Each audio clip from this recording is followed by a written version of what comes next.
My name is Frederik Marshall Fox. I was born in White Plains, New York, 1938.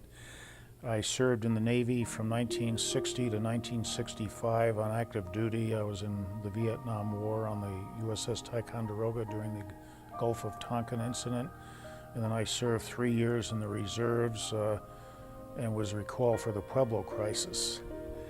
And I flew for the airlines for 33 years with American Airlines. Retired at age 60, flew as flight engineer for a cargo company, and now I'm enjoying retirement. I retired as a lieutenant. My rank was a lieutenant. And I was a nuclear weapons delivery pilot, so I had top secret clearance. Well, as far as the Navy goes, I was Code 4 Pubs, which was Confidential Publications and Communications Officer. There was a publication called JANAP 146 Echo, which had a section which says that you will not reveal any information regarding UFO phenomenon under penalty of $10,000 fine and 10 years in jail. So they were quite adamant about whatever experiences you had, you were not to go public with it without their permission.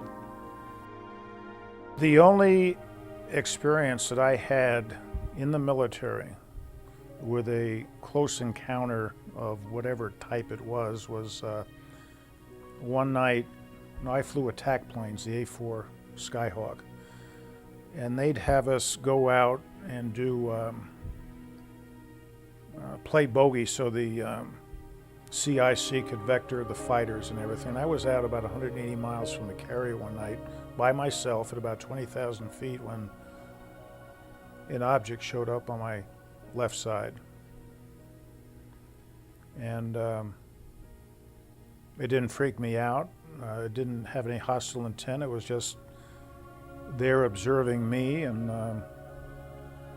I sort of observed it, and I came away with a very peaceful feeling, and I never said anything to anybody until later in my career with the airlines. I found out a fellow shipmate of mine had a similar incident. I would say maybe 30 feet, a small scout craft, 2-man, 1-man, whatever. Maybe it was an intelligence gathering disc, I don't know. But it was a disc? Well, it was saucer shape, yeah, it was saucer shape, from what I could ascertain. How large? 20, 30 feet in diameter. How far away from you? Oh, it was right off my wing. I mean, it was there. I could feel its presence. If anything, it was protecting me. I'm out there alone at night, 180 miles from the carrier by myself, and it can be a little, a little anxious. Of course, this is during the Vietnam War and everything, so you don't know what's going on. Do you know about the year of this 1964. It was August or September. It just appeared. I mean, I'm there alone, and all of a sudden I'm aware of something, and I look out, and here it is. And after observing it and having this close encounter on whatever level was taking place, then it just sort of disappeared. It dematerialized. Like a black shape in the black night. There were no lights or anything. It was no lights, but there was a form. There was a form. I suppose if there had been lights, it might have created an anxiety which maybe whomever was there didn't want me to experience at the time. I mean, I was, 24 at the time. There were events over the course of my career where I observed classic saucer-shaped, cigar-shaped objects, places over military installations, White Sands, Albuquerque. The subject never came up with air traffic control. In any event, I would never have opened my mouth because they were I think there was a Captain Pete Killian that's written about in some of the UFO books that was a captain with American Airlines back in the 50s that evidently had a sighting and testified before the Senate committees. And then there was another captain that actually took a photograph of one off his wings, and of course they were subject to ridicule and everything, and I didn't want to go that direction, so I never reported anything to FAA or the military. A lot of pilots just didn't want to get involved in this because of peer pressure and ridicule, and the secret has been kept. I happen to have friends from Japan that are very open. The Japanese are very open about this. In fact, I was put in touch with the captain of the JAL 747 freighter that had the close encounter with that huge spherical UFO over Anchorage, Alaska. I think that you mentioned in your talk that the FAA was brought in on, and et cetera, et cetera. And of course, even he succumbed to peer pressure and whatever, and was relegated to a desk job and training in obscurity. I had more sightings in the airlines than I did in the military. I had the one episode, the one encounter over in Vietnam, and that was the only sighting and anything I ever had that I'm aware of. Okay? Most of my other sightings took place either at night. Now, I will mention one sighting that took place in January back in the late 60s. I was flying a night freighter 74 from LA to Kennedy, and it was a crystal clear night.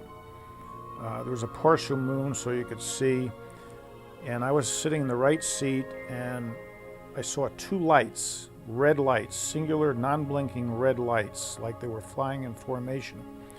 I saw them out to my front right, and I watched, and this was about 30 degrees off my horizon, and I'm flying at 37,000 feet, so they're up pretty high. And they went from the eastern horizon to the western horizon in about 3 seconds. That's a pretty, what they were, I have no idea. In 1978, a friend of mine by the name of F. Lee Spiegel, who worked for one of the major radio networks in New York, evidently found out through information he received aboard one of our flights that I was particularly interested in the UFO phenomenon, and I was contacted and asked to be a representative of the airlines at the Symposium for the Peaceful Uses of Outer Space at the United Nations in November of 1978. I have a very personal friend that was a B-24 pilot during World War II that got into OSS. And he was one of the first people into Japan after the atomic bomb was dropped on Hiroshima and Nagasaki. He ended up on Project Blue Book, Section 13, which I believe was the top secret portion of that investigation. At the time, he was a captain in the Air Force. He's in his late 70s now, and he's still being carried on active duty as a captain.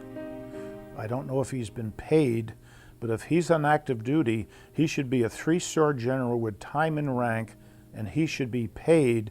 And the whole reason that they kept him on active duty was to keep his national security oath active because of what he knew. And there are certain things that he will not talk to me about because of that security oath, even though I had a top secret clearance with the Navy and we're both very interested in the same thing. So I find that very interesting.